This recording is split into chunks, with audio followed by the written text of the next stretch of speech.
Eu sinto no meu coração, eu vejo a necessidade, e aí, o que eu faço?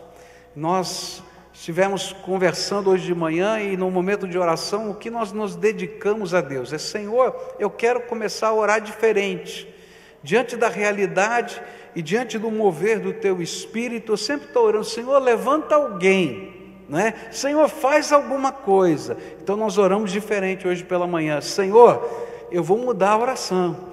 Eu estou aqui pronto, Senhor, para ser tua mão, teus pés, tua boca e te servir. Eu não sei como, eu não sei de que jeito, mas eu estou aqui.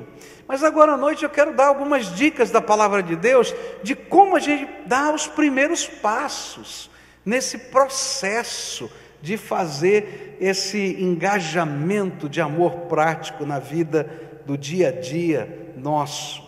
Porque só sensibilidade não é suficiente. Então abra sua Bíblia aí em Lucas capítulo 10, na parábola do bom samaritano, e eu vou ler o final dessa parábola. Você conhece essa parábola? Eu vou ler o final dela, e a gente vai meditar em algumas ações práticas que nós podemos tomar, quando o Espírito de Deus nos move, não é? Diante da realidade, e a gente precisa ter a resposta a essas demandas do dia a dia. Lucas 10, a partir do verso 33, diz assim a palavra do Senhor: Mas um samaritano que estava viajando por aquele caminho chegou até ali, e quando viu o homem, ficou com muita pena dele. E então chegou perto dele, limpou os seus ferimentos com azeite e vinho, e em seguida os enfaixou. E depois disso o samaritano colocou-o no seu próprio animal e o levou para uma pensão onde cuidou dele. E no dia seguinte entregou 2 moedas de prata ao dono da pensão, dizendo: Tome conta dele, e quando eu passar por aqui, na volta, pagarei o que você gastar a mais com ele. E então Jesus perguntou ao mestre da lei: Na sua opinião, qual desses 3 foi o próximo do homem assaltado? Aquele que o socorreu, respondeu o mestre da lei. E Jesus disse: Pois vá e faça a mesma coisa. Quando eu olho para esse texto, eu aprendo que se queremos ser relevantes, ou se queremos colocar em prática o amor de Jesus, nós precisamos tomar algumas atitudes quando a gente escuta o grito de socorro. Hoje pela manhã a gente falou sobre isso. Tem pessoas gritando por socorro. E as pessoas que estão gritando por socorro, às vezes, por causa das pressões da vida, o grito é quase silente. A gente não consegue nem ouvir muito bem, porque o grito está vindo ali. E aí, o que a gente faz? Então a primeira coisa que eu vou aprender com essa parábola é que, se você está ouvindo um pedido de socorro, é tempo de parar o que você está fazendo. Quando a gente olha para aquela história, você lembra da história? Passaram 2 pessoas antes desse samaritano, não foi? Você lembra quem é que passou? Um sacerdote, quem mais? E um levita, tá? 2 religiosos, que talvez tivessem uma agenda muito cheia, de coisas tremendamente honrosas, tremendamente importantes. Eram 2 religiosos, o sacerdote e o levita, que talvez estivessem fazendo coisas santas. E porque eles estavam fazendo até coisas santas, eles não pararam, eles seguiram o caminho. Eu posso dar uma série de desculpas para eles não pararem. Olha, se um sacerdote tocasse num morto, e se esse sacerdote estivesse na escala sacerdotal, ele não poderia estar ali no templo ministrando as coisas do Senhor. Então, como ele não sabia, e ele estava na escala, e a escala era alguma coisa que demorava muito para acontecer, ele disse: não, agora a minha prioridade é o templo. Ele foi embora. Mas havia um grito de socorro ali. O levita, eu não sei qual era a razão dele, mas posso imaginar muitas coisas. Eu estava vendo um desenho animado para ver se a gente ia assistir, mas aí o culto estava muito complicado, muito longo, eu tirei o desenho animado. E na história do desenho animado, que eu ia mostrar para vocês, mostrava o levita com medo dos bandidos. E às vezes a gente realmente não faz nada porque a gente tem medo de enfrentar algumas circunstâncias. Mas a primeira lição que aparece aqui é muito simples. Se a gente ouve o grito de socorro, a gente para, porque há algo prioritário acontecendo. Você deve lembrar daquela cena, não é? Aquela cena daquela senhora, não é? Que ficou com o cachorrinho no meio da chuva, lá na inundação e lá naquela destruição que aconteceu na serra, lá na região serrana do Rio de Janeiro. E aí tinha um grupo de pessoas em cima de um muro, de uma casa, lá em cima, no alto de um andar, não é? E eles estavam vendo que a água ia carregar o cachorrinho e a senhora junto. Naquela hora não dava para fazer muita coisa.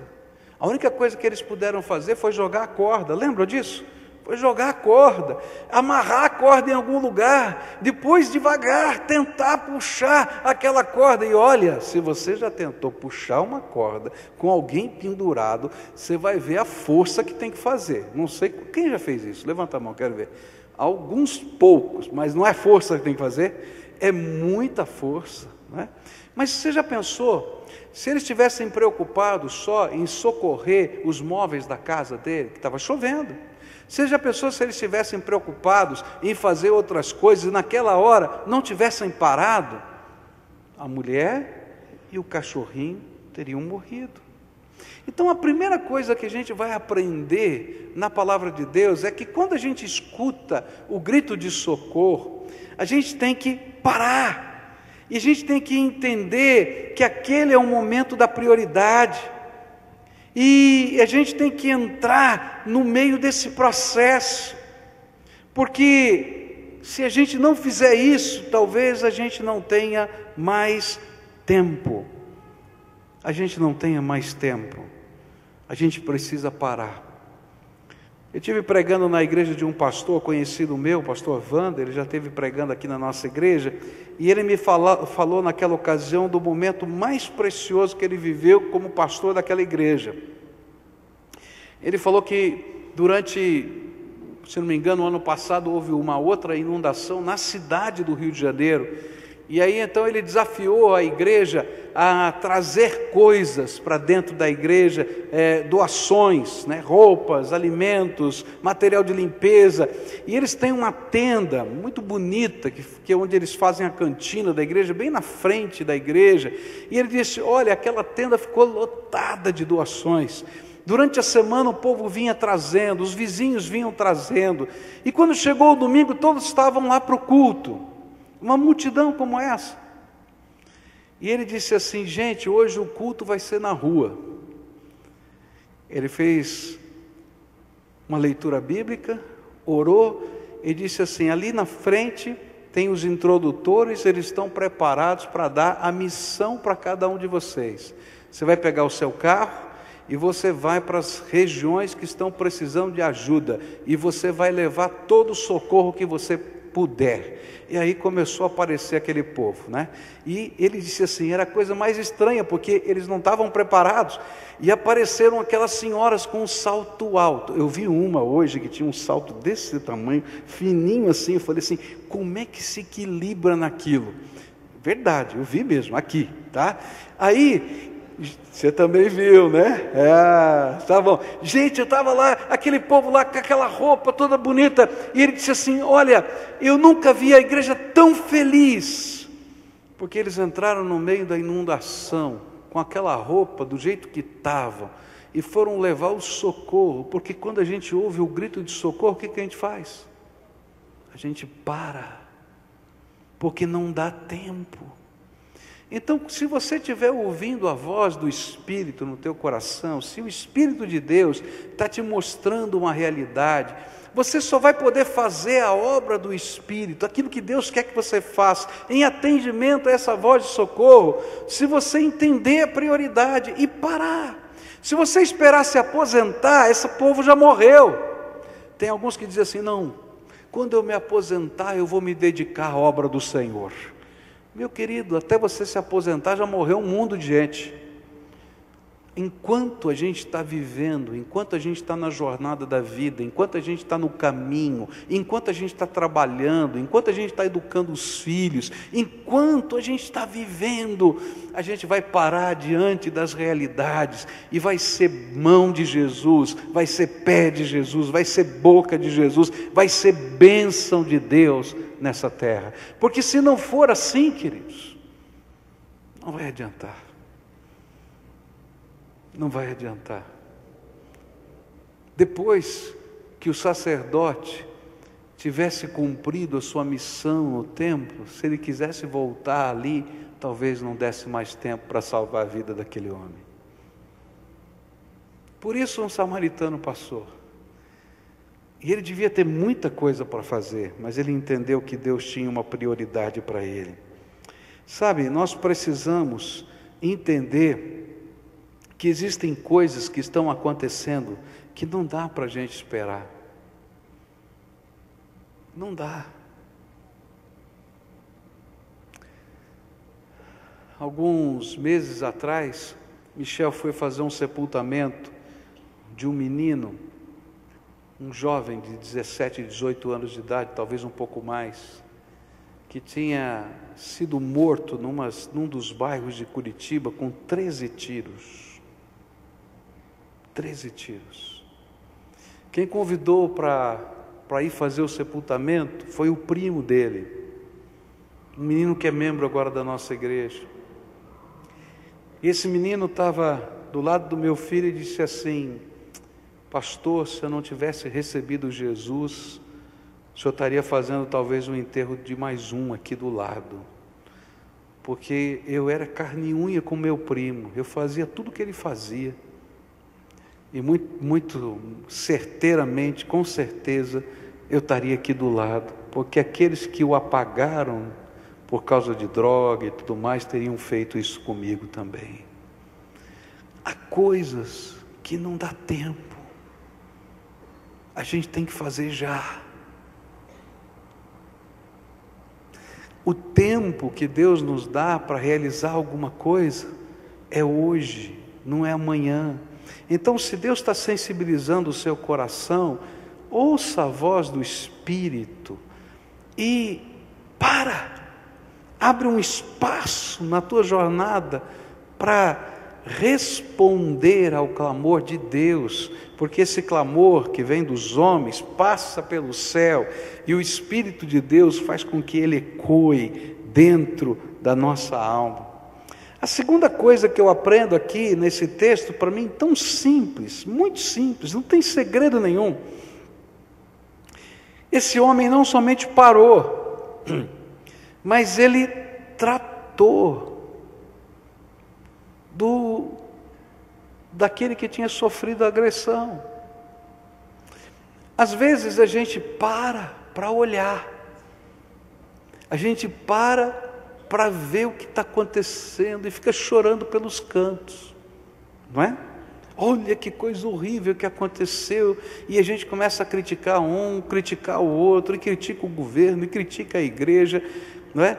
Alguns dizem assim: essa igreja não faz nada na obra social. Uma vez um rapaz veio falar para mim assim: a igreja não faz nada na obra social. Eu falei assim: o que você acha que a igreja devia fazer? Tem tanta gente pobre, passando fome. Eu falei assim: venha terça-feira aqui cozinhar para a gente a sopa, você quer ir? Fala: não posso, eu trabalho. Então venha às 6 horas, que é a hora que a gente distribui a sopa. Você sai do serviço, vem: eu não posso porque eu tenho que fazer não sei o quê. Eu falei: filho, então você não quer fazer nada não. Né?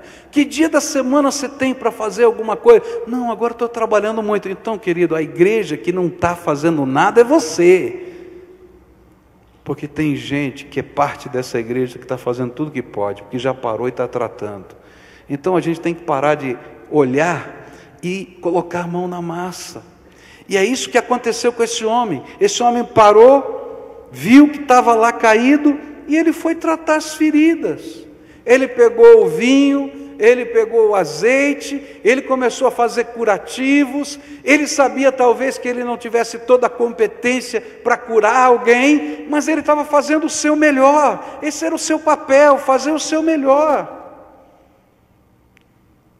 E é isso que eu entendo que é missão nossa como povo de Deus, quando a gente para, vê e vai aonde as coisas estão acontecendo para tratar das feridas.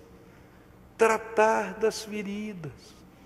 O que eu entendo que a palavra de Deus nos ensina é que o Evangelho não é contemplativo, que a gente fica olhando só para o céu e cantando louvores, ainda que eu adore cantar louvores, mas tem uma hora que o Espírito Santo diz assim: levanta e faz alguma coisa no meu nome. E aí a gente vai entrar às vezes em lugares mal cheirosos, a gente vai entrar às vezes no meio de uma confusão. Queridos, você não vai imaginar onde você vai parar. No mínimo, eu já tomei 4 armas de pessoas. Gente que ia fazer besteira, gente que ia matar alguém, tá? E o Espírito de Deus me colocou lá. Eu vou fazer o quê? Vou chamar a polícia? Eu vou lá, em nome de Jesus. Rapaz, você não tem condição de dar essa arma aqui para mim. O que você vai fazer, pastor? Sei lá o que eu vou fazer, eu vou entregar para a polícia, eu vou entregar para quê? Mas você não vai ficar. Não, pastor, eu paguei não sei o quê. Não presta, esse negócio vai embora. Uai, você é louco, pastor? Sou. Mas aquela hora era hora, não tinha outro dia. No dia seguinte era perigoso demais. Você está entendendo? Tem coisas que Deus coloca na nossa vida que a gente tem que entrar naquele contexto, entrar na situação para fazer diferença. E como faz diferença? Como faz diferença? Graças a Deus ninguém morreu, aleluia. E é quase que uma desgraça ia acontecer naquelas 4 situações. Graças a Deus. Por quê? Porque a gente tem que parar e a gente tem que entrar naquelas circunstâncias para fazer diferença naquele contexto. A graça de Deus é muito maior do que você pode entender. E essa graça se manifesta através de gente simples, que ouve o clamor do Espírito e vai na direção de encontro àquelas necessidades com as respostas do Senhor Jesus. E sabe, às vezes a gente imagina que as respostas são muito complicadas. Muito complicado, pastor. O problema é muito complicado, mas quando Jesus entra na história, as coisas que são complicadas começam a se descomplicar pelo poder de Jesus. Se alguém quiser ensinar, perguntar para o Carlos, que estava aqui, qual é o método de tirar alguém da rua, meu querido, vai ficar louco, porque cada pessoa é diferente. O importante é que tinha alguém naquela hora lançando a semente, e essa semente é poderosa, e esse Senhor é poderoso, e coisas tremendas de Deus acontecem. E que não dependem da gente. Dependem sim, no sentido de a gente estar no lugar certo, na hora certa, para ser instrumento de Deus. Mas o poder é dele, a intervenção é dele, o milagre é dele. Eu não posso fazer muito mais do que aquele samaritano. Descer do animal que estava carregando, parar no meio do caminho, juntar um pouquinho das coisas que eu tenho, e fazer um curativo. Eu não tenho mais competência do que isso. Mas Deus pode usar essas pequenas coisas para fazer algo muito maior do que eu posso imaginar. E é isso que a Bíblia está tentando nos dizer, que a gente se envolva nos processos da graça de Deus. A terceira coisa é muito simples também, mas a gente às vezes não gosta dessa terceira, e você vai ver por quê. Aquele homem parou, não é isso? Ele tratou, não foi? E depois, o que ele fez? Levou para a hospedaria, foi cuidar, e o que ele fez lá na hospedaria? Como é que foi? Vocês estão falando baixinho, né? Por quê? Está com medo de falar o que ele fez. O que ele fez lá? Não entendeu ainda, vou ter que contar a história toda de novo. Como é que é? Foi lá e pagou a conta. Vamos dizer juntos? 1, 2, 3. Sabe por que a gente não se envolve? Porque dá trabalho. Sabe por que a gente não se envolve? Porque a gente vai pagar a conta. Agora, vale a pena pagar a conta. Vale a pena pagar a conta. Não entendam errado o que eu vou falar aqui para vocês, tá? Eu não estou falando que a gente tem que fazer negócio com Deus, ou que alguém vai ficar rico, não é nada disso, não entendo errado. Mas você sabe, vou dizer uma coisa que eu creio. Toda vez que Jesus falou sobre dinheiro, no Novo Testamento, Ele não usou a expressão dinheiro. Ele usou, na verdade, no Sermão da Montanha, a expressão mamon, que era uma divindade adorada naqueles tempos, que era a divindade da sorte e da fortuna.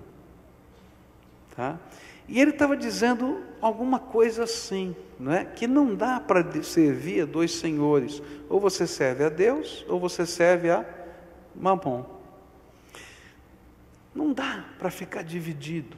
E o que ele estava tentando dizer é que muitas vezes a gente tem um medo tremendo de fazer investimentos em coisas e em pessoas, na obra social, no reino de Deus, porque a gente acha custoso demais. Mas na verdade, para muitos de nós, o dinheiro nos amarra. E nós vivemos para ganhar dinheiro, para comprar casa, para fazer isso, para fazer aquilo. E o Espírito de Deus às vezes diz assim: olha, não é assim.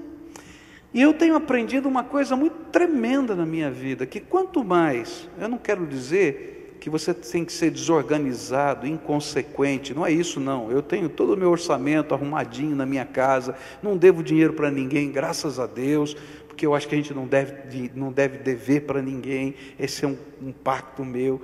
Mas, queridos, eu tenho aprendido uma coisa tremenda: quanto mais você investe nas pessoas, no reino de Deus, naqueles projetos de Deus, mais livre você é e mais Deus derrama a graça sobre a tua vida. Eu não quero graça financeira para ficar rico, que Deus não me chamou para ficar rico, mas eu sei que eu posso ser um instrumento da graça de Deus aonde Ele me colocar, e sei que Ele vai me sustentar, porque Ele é fiel. Deus é fiel. E quando a gente está focado na visão certa, no projeto de Deus, as coisas de Deus acontecem na nossa vida. Eu creio num Deus de milagres, eu creio num Deus que mexe nos projetos da nossa vida, e Ele mexe dos dois lados. Ele abençoa um, e aquele que abençoa também é abençoado. Tem uma família que está indo de volta, né, para o Rio de Janeiro, está aqui, tocando na orquestra, a esposa dele está ali, a mamãe está ali. Eles me contaram essa semana uma história muito bonita. Quando eles vieram para o Paraná, né, veio só o moço solteiro, depois ele vai trazer a esposa, está para casar, e não tinha dinheiro para alugar a casa, não tinha dinheiro para nada, e de repente, conversando com alguém, Deus tinha falado com essa pessoa já, que aquela casa que eles tinham construído, reformado, etc., era para um casal que estava vindo, e que quando eles conheceram o moço, eles disseram: essa história é de Deus. E aí colocaram a casa para eles morar, né? Esse moço trabalhou com a gente no albergue, trabalhou lá no Ceifar, não é? Estão voltando agora lá para o Rio. Homem de Deus, mulher de Deus, Deus é fiel. É coisa louca, é biruta, né? Caiu de paraquedas aqui, assim. Mas Deus é bom. E sabe, não é bom só para eles, é bom também para aquela família que fez isso. Essa semana passada, retrasada, eu estava com uma irmã, deve estar aqui na igreja, né? Cuja sua família abriu a sua casa. Lembra que nós tivemos um casal que veio de Palmas, para fazer um transplante de medula aqui, não é? Então, uma das famílias que abriu a sua casa, encontrei com eles lá na célula, e eles estavam felizes da vida, porque agora estavam voltando, esse casal com a filhinha estão voltando de Palmas, estavam voltando de Curitiba para Brasília, para continuar o tratamento mais perto de casa, e dizendo assim: olha, a menina está boa, está dando certo o transplante, a bênção de Deus aconteceu. Gente, não é só quem recebe que é abençoado. Eu disse: que coisa gostosa você saber que você participou ativamente da salvação de uma vida. Está entendendo? A gente paga a conta. E será que a gente fica mais pobre por pagar a conta? Não fica. Eu garanto para você que não fica. Porque o Senhor, que nos convocou para essa missão e que nos direcionou para esse projeto, é aquele que nos abençoa a cada dia. E sabe, muito mais abundantemente além, porque Ele é dadivoso. É assim que funciona a dinâmica do reino de Deus. Tá? A gente vai e vê alguém passando necessidade e divide o que a gente tem. Pega lá um pouquinho que está no nosso armário e leva para o armário do outro que não tem nada. Olha, não vai faltar na tua casa, porque Deus é fiel. Porque Deus é fiel. E naquela hora você ouviu o grito, você parou, fez o que você podia, pagou a conta, o que você podia. E a graça de Deus vem sobre a nossa vida, porque a gente está no propósito do Senhor. Quando a gente escuta o sermão profético de Jesus, Ele vai dizer uma coisa tremenda. Ele vai perguntar, não é? Ele vai separar os bodes das ovelhas. Lembra desse sermão? Né? Ele vai dizer: ó, vou separar os bodes das ovelhas. E aí naquela hora ele disse assim: olha, quando eu tive fome, deste-me de comer, quando eu tive sede, deste-me de beber, quando eu estive preso, não é, você me visitou. E aí ele vai dizendo, e eles perguntam: quando é que nós te vimos nessa condição, Senhor? Né? E ele vai dizer: toda vez que você fez a um desses meus pequeninos, você fez a mim. Sabe o que a gente aprende? Uma coisa muito simples. Cada vez que a gente está no meio da jornada e a gente para, e a gente faz o que é possível naquele momento, e a gente paga a conta, a gente se envolve no processo, a gente está vendo nos olhos daquela pessoa os olhos do Senhor Jesus, e a gente faz para a glória do Senhor. E olha, Deus é fiel. Ele se alegra. A última coisa que eu vejo aqui nesse texto é uma coisa tão tremenda, é que quando a gente se envolve dessa maneira, a gente vai perceber que existem coisas que vão muito além da nossa capacidade.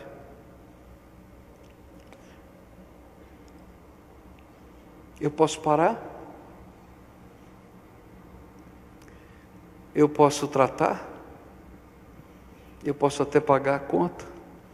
Mas o problema é muito maior, não é? E às vezes a gente não consegue. E a gente se sente pequenininho assim. Mas aí a gente vai aprender uma coisa tremenda de Deus. E essa é a última coisa que eu queria deixar com você. Está nesse texto da Bíblia, em Marcos capítulo 5, versículos de 15 a 20. Diz assim a Bíblia: quando chegaram perto de Jesus, viram um homem que antes estava dominado por demônios e ficaram espantados, porque ele estava sentado, vestido no seu perfeito juízo. E os que tinham visto tudo aquilo lhes contaram o que havia acontecido com o homem e com os porcos.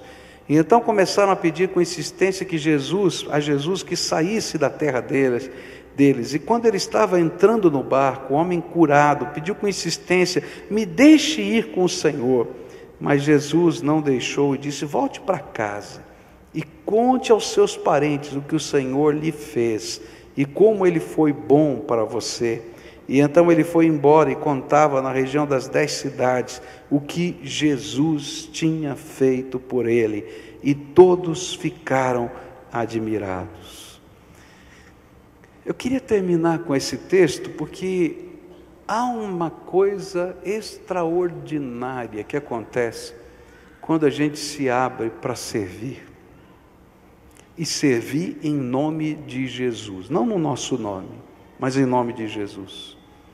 Deus derrama poder do seu Espírito Santo sobre nós.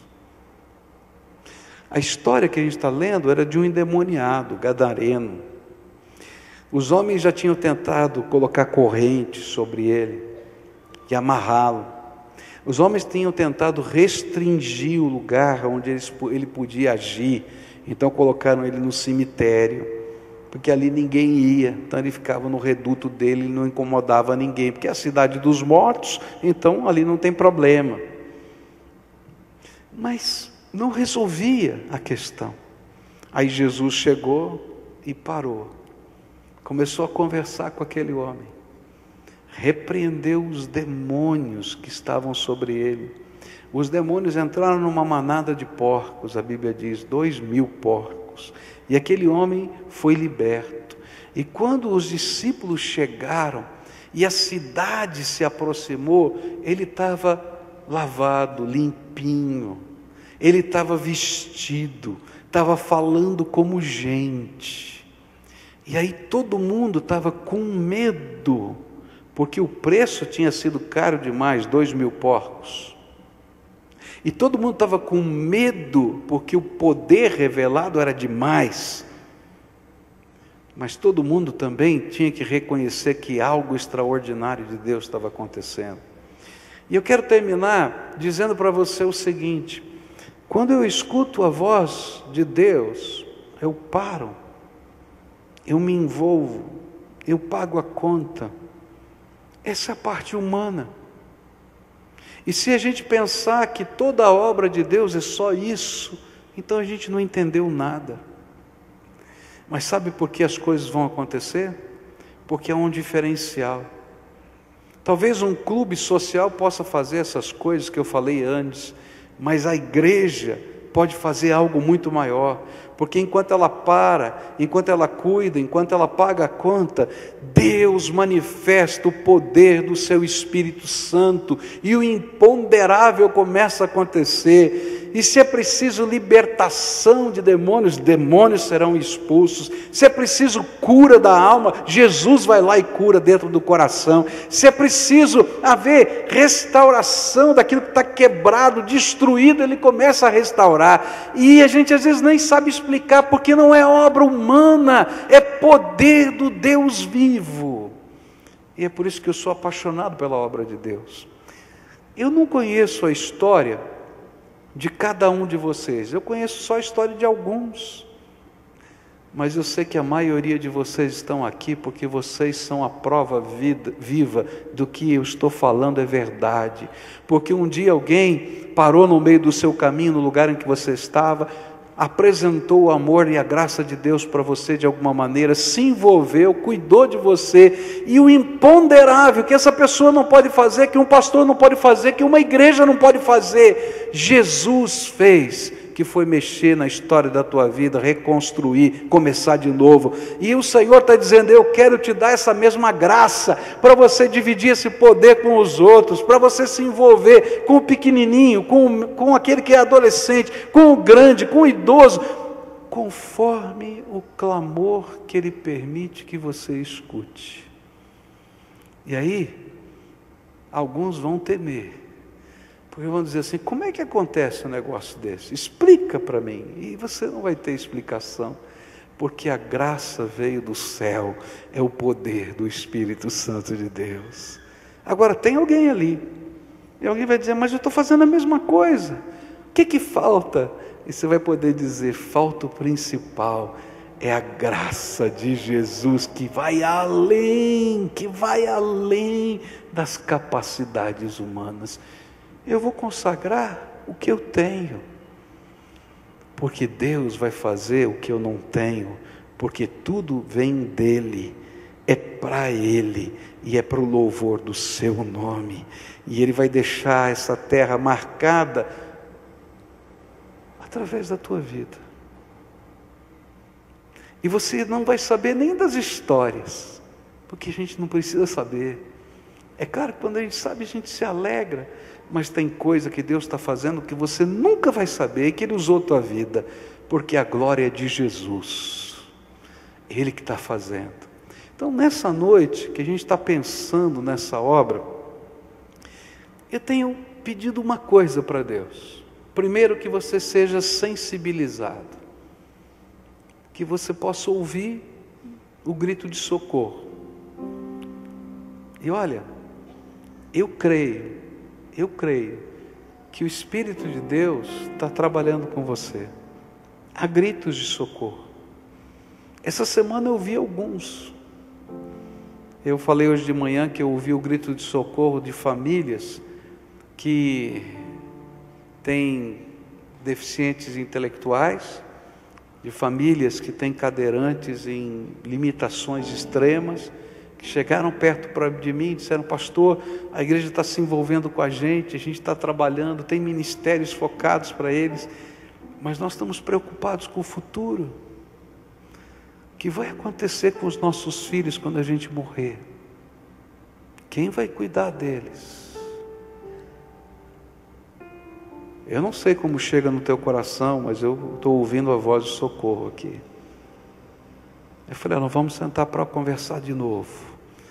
Eu não tenho a resposta, mas eu vou parar para nesse caminho a gente se envolver de alguma maneira. Eu não sei o que Deus vai fazer. Não entendo nada. Ainda disse para eles: não entendo nada disso. Vocês têm que me explicar. Mas se essa voz está chegando, eu quero estar junto. Me liga o Eliezer, que está dirigindo uma congregação hoje. Diz: pastor, fala aí para a igreja. Os nossos irmãos das 7 congregações que a gente tem no sudoeste do Paraná, veio um vendaval, destelhou as telhas da cidade quase inteira. Eles estão precisando de telha, estão precisando de material de limpeza, estão precisando de roupa, estão precisando de comida. E eu fiquei pensando: Senhor, misericórdia, são quase 700 quilômetros daqui lá, como é que eu vou levar esse negócio todo? Mas a gente tem que parar, não é verdade? E a gente vai fazer o que é a nossa parte. E as coisas de Deus vão acontecer de alguma maneira, porque a gente se envolve nos projetos do Senhor. Às vezes são coisas grandes demais. Eu quero que Deus sensibilize o meu e o seu coração para a gente ouvir a voz do Espírito. Mas eu quero ir além nessa noite. Cada um de nós recebeu um dom do Espírito. Você pode imaginar o que vai acontecer se cada pessoa que está aqui, que recebeu Jesus como Senhor e Salvador da sua vida, foi selado com o Espírito Santo da promessa, e por causa disso tem um dom do Espírito. Se cada um começasse a se envolver num projeto, num ministério para a glória de Deus, e deixasse de ser aquele tipo de crente que só lembra de Deus no domingo, para estar no meio do caminho, como o samaritano, fazendo diferença no meio da jornada da vida. Eu tenho certeza que alguma coisa tremenda de Deus ia acontecer. Você já pensou o que aconteceria se cada uma das 300 células que a gente tem, cada uma adotasse um dos 300 ministérios que a igreja tem e dissesse: olha, nós vamos ser a célula que vai interceder por esse ministério. Nós vamos ser a célula que vai estar dando amparo espiritual para esse ministério. Nós vamos nos envolver dentro das nossas limitações, porque nós somos um grupo pequeno. Você pode imaginar o que ia acontecer? Você já pensou o que aconteceria se o Espírito de Deus, tocando o teu coração, te desse um projeto e você pudesse começar a orar por esse projeto e pedir para Deus levantar pessoas para serem parceiros desse projeto e se envolverem? Gente, alguma coisa de Deus tremenda ia acontecer. Eu vim aqui hoje para dizer para você que está na hora de parar e se envolver, que está na hora de fazer parte e de transformar o amor em ações práticas. Naturalmente, você não vai poder se envolver com todas as necessidades. Você vai se envolver naturalmente como parceiro de algumas, dos apelos que Deus toca no teu coração, mas pelo menos uma vai ser o seu ministério.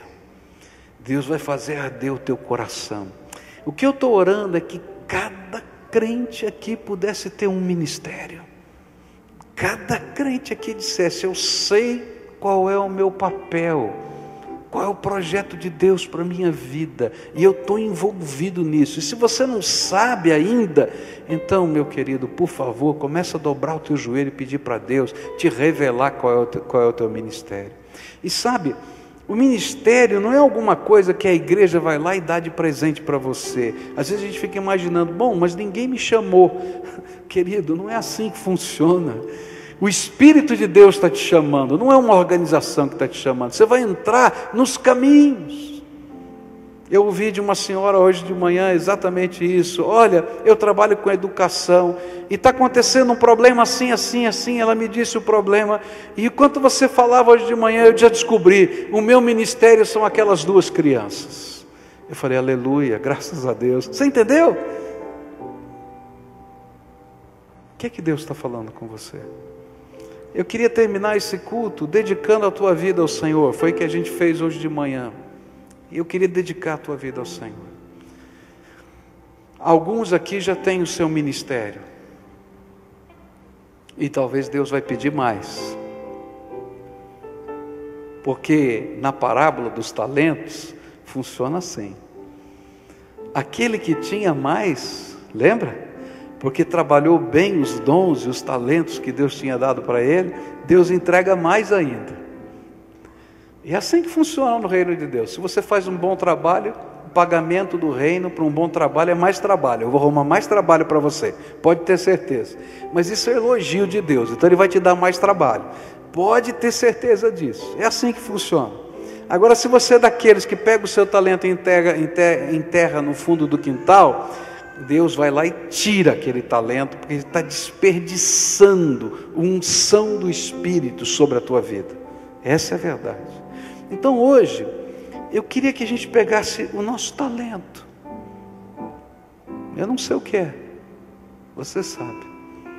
Dizer: Senhor, agora, aquilo que é capacitação, aquilo que é unção, eu quero pedir para o Senhor transformar em ação. Porque toda unção que se transforma em ação vira ministério, serviço no reino de Deus. E você vai perguntar: Senhor, eu não sei qual é. Então você vai agora entrar no teu quarto, falar com o Todo-Poderoso, porque a unção veio dele e a missão virá dele. E os recursos, as ideias, as pessoas virão dele também. Porque é Ele que está trabalhando no meio do seu povo. Por isso que não vai funcionar um planejamento estratégico numa igreja. Não vai, porque Deus está fazendo levantar os ministérios assim. A gente, quando vai ver, está correndo atrás, porque Deus já foi na frente. Porque se dependesse da cabeça da gente, ia muito devagar. Então Deus está fazendo segundo a ideia dele. Então sabe o que Ele quer? É que você diga: Senhor, está aqui o meu talento, está aqui o que eu sei fazer. Você já pensou? Eu fiquei pensando aqui, eu sou doido, hein? Tá? Você já pensou se a gente pudesse construir por mês uma casa popular e dar de presente para quem não tem onde morar? Pastor, o senhor é maluco. Mas você já viu quanta gente que sabe trabalhar com essas coisas? Que a gente pudesse fazer um mutirão uma vez por mês, em uma semana, lá no final de semana, lá ou 2, a gente construir aquela casa. Não é impossível. Você já pensou se a gente fizesse um mutirão? A ideia está na tua cabeça, porque o dom e o talento é teu. Está entendendo? E a gente consagra ao Senhor o nosso dom, o nosso talento. E Ele transforma o dom, que é capacitação, em mobilização e ação. Você está entendendo onde eu quero chegar? Está na hora de servir, de ouvir o clamor, de parar e deixar Deus usar a tua vida, e não só construir a tua vida, os teus sonhos, e deixar Deus construir os sonhos dele através da nossa vida. Eu quero orar pelas pessoas que o Espírito Santo hoje estão falando. Você está ouvindo a voz de Deus no teu coração? Você consegue perceber? Tá? Deus está falando para você: quero te usar como meu ministro, como meu servo, e vou usar os dons e talentos que você tem, e vou começar alguma coisa pequena, mas você não se surpreenda, só vai ficar grande, porque o Deus que vai estar te capacitando, te ungindo, é infinito. Então, se você está ouvindo a voz do Espírito, eu quero consagrar a tua vida, dedicar ao Senhor a tua vida como ministro do Reino. Um dia, quando eu dediquei a minha vida ao ministério pastoral, vieram pastores e colocaram a mão sobre a minha cabeça. Parece tão simples isso, né? Mas para mim, naquele momento, Deus estava me revestindo de graça, me capacitando para fazer algo que era muito maior do que eu. Eu tinha 21 anos de idade. Pastorear gente. E olha que gente é complicada. Eu garanto para você. Mas é graça de Deus. Então hoje eu quero levantar minha mão e orar por você, e dedicar a tua vida para você ser ministro de Deus. Não para ser pastor, talvez algum seja, mas ministro de Deus, que vai usar o dom e o talento, e vai começar a orar para saber, bater na porta do céu, qual é a minha tarefa, o que é que o Senhor tem para mim. Eu vou bater na tua porta, Senhor, e você vai começar a ouvir os clamores que estão à tua volta, e Deus vai dizer: você é a resposta, vai. Se você está ouvindo a voz do Espírito e quer que eu dedique a sua vida ao Senhor nesse sentido, fique em pé no lugar que você está, porque eu quero orar por você. Quero dedicar a tua vida, os teus dons, os teus talentos, e dizendo assim: Jesus, faz parar, faz o olho crescer, faz o ouvido perceber, dá o poder do Espírito para essa obra acontecer. Senhor Jesus, eu quero orar por esses meus irmãos amados. Quero te pedir que venha sensibilidade do alto. Quero te pedir, Senhor, que não venha apenas o sentimento, mas que venha também a capacidade de organizar a vida para parar no meio da jornada. A capacidade, Senhor, para tratar do coração, da alma das pessoas. A capacidade, Senhor, para pagar a conta. Mas acima de tudo, o poder que vai além da capacidade do Teu Espírito Santo, para fazer, Senhor, coisas que a gente não consegue nem imaginar, porque o Senhor é o Deus dos milagres. E essas coisas serão grandes, Senhor, porque Tu és grande e é para revelar a Tua glória. Ó Senhor, não permita que a vaidade, que o orgulho, que o medo, Senhor, que essa paralisação nos impeça de dar os próximos passos. Mas eu quero te pedir, Senhor, fala conosco, toca o nosso coração, mexe com a nossa alma.